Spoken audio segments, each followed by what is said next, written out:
Hello students, welcome back to the math classes.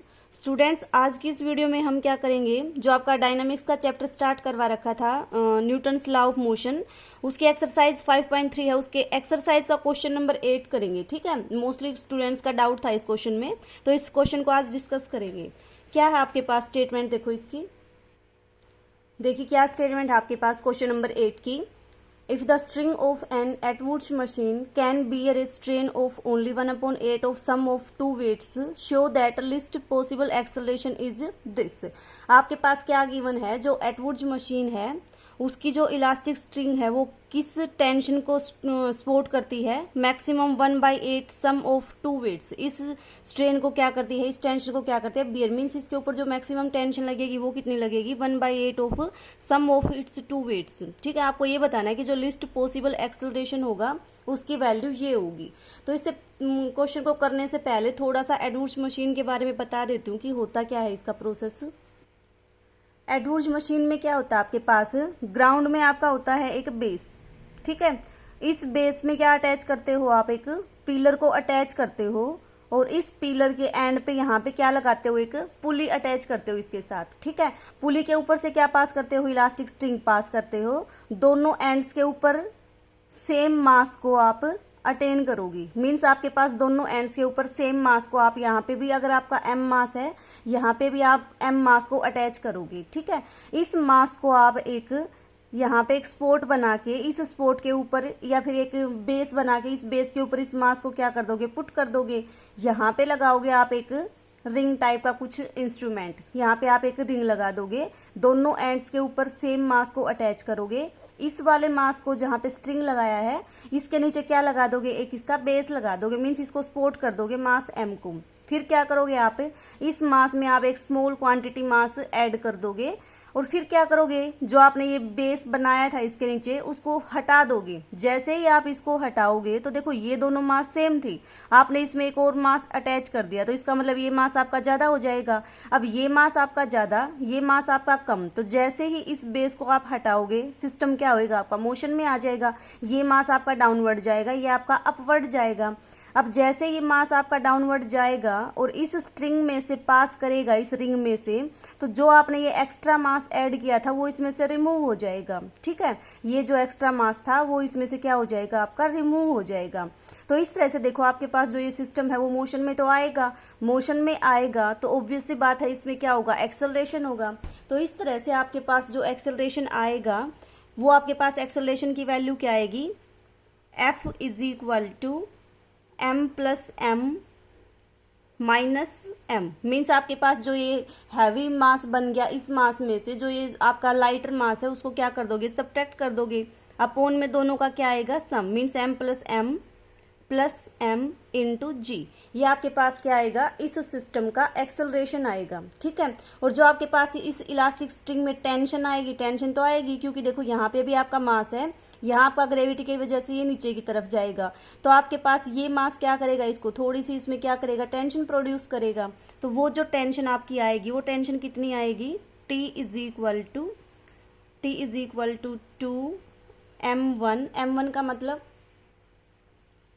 m1 का मतलब आपका ये हैवियर मास। ठीक है, इसको आप m1 मान लो, इसको आप क्या मान लो, m2 मान लो, तो आपके पास क्या आएगा, 2m1 m2 upon m1 plus m2 into जी। इसको भी अगर m1 m2 में लिखोगे तो आपके पास f की वैल्यू कितनी आ जाएगी, f इज इक्वल टू आपका कितना आएगा, ये m1 minus m2 upon m1 plus m2 into g. तो ये आपके पास टेंशन आ गई, ये आपके पास क्या आ गया, इसका एक्सेलरेशन आ गया। ठीक है, तो ये था आपका एडवुड्स मशीन के बारे में। अब देखो इसमें क्या दे रखा है, जो आपकी प्रॉब्लम है कि जो आपके पास स्ट्रिंग है एडवुड्स मशीन की, can bear a strain of only 1/8 of sum of two weights. Means इसके ऊपर जो आपकी टेंशन लगेगी वो मैक्सिमम कितनी टेंशन लग सकती है, 1/8 times of sum of two weights.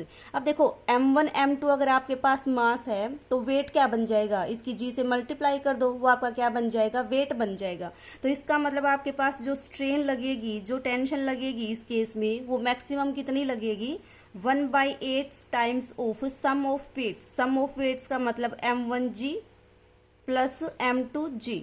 तो आपके पास जो टेंशन लगेगी, आपके पास क्या लगेगी, वो ये लगेगी। ठीक है, अब देखो यहाँ से हम जो टेंशन लेके चले हैं उस टेंशन की वैल्यू एक्सेलरेशन के टर्म में फाइंड आउट करेंगे, क्योंकि आपको क्या चाहिए, लिस्ट पॉसिबल एक्सेलरेशन चाहिए। तो देखो इस टेंशन को कंसीडर करो और इस टेंशन का यूज करके इसको एक्सेलरेशन के टर्म में एक्सप्रेस करो। क्या आएगा आपके पास, देखो t is equal to 2m1 m2 upon m1 plus m2 और साथ में क्या है आपके पास g।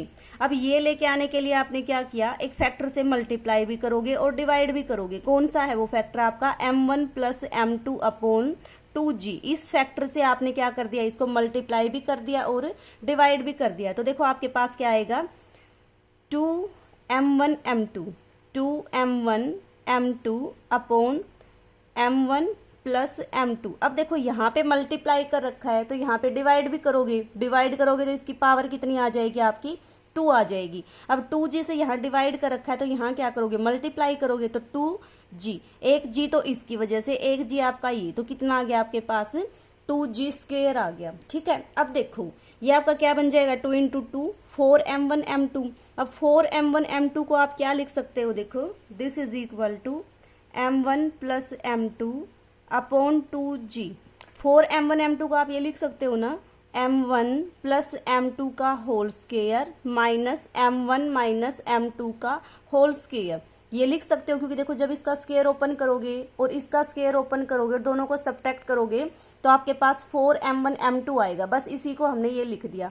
क्यों लिखा, एक्सेलरेशन की टर्म में लेके आने के लिए इसका। ठीक है, तो आपके पास कितना आएगा, ये m1 प्लस m2 का होल स्क्वायर और आपका ये g स्क्वायर आपने कॉमन निकाल दिया। अब देखो क्या करो, इसको इसके नीचे लिख सकते हो, इसको भी इसके नीचे लिख सकते हो। तो आपके पास क्या आ जाएगा, देखो this is equal to m1 plus m2 upon 2g। ठीक है, ये कितना आ जाएगा आपके पास, जब आप इसके नीचे इसको लिखोगे तो ये तो आपका कैंसिल हो जाएगा और जी स्क्वायर इससे मल्टीप्लाई हो जाएगा। तो आपके पास क्या आएगा, जी स्क्वायर माइनस ये क्या बनेगा आपके पास, m1 माइनस m2 का whole square upon m1 plus m2 whole square और आपके जी स्क्वायर इसके साथ मल्टीप्लाई हो गया। अब देखो ये आपके पास क्या है, m1 माइनस m2 का whole square, m1 plus m2 का whole square into g square. इसको आप ये लिख सकते हो ना, m1 minus m2 upon m1 plus m2 into g और इसका होल स्क्वायर। और ये आपके पास क्या है, ये आपके पास है आपका f। तो इसका मतलब क्या हुआ, इस पूरी क्वांटिटी को आप f स्क्वायर से रिप्लेस कर सकते हो, f स्क्वायर पुट कर सकते हो यहाँ पे। ठीक है, तो करो पुट, देखो कितना आएगा, ये आपके पास आएगा m1 plus m2 upon 2g into g square minus f square. और ये किसकी वैल्यू है आपकी, t की वैल्यू है आपकी। ठीक है, t is equal to this. अब देखो जो आपने टेंशन लगाई थी वो मैक्सिमम टेंशन तो आपकी कितनी हो सकती है, t is less than equal to 1/8 of this. तो t की वैल्यू पुट कर दो यहाँ पे, आपके पास क्या आएगा, देखो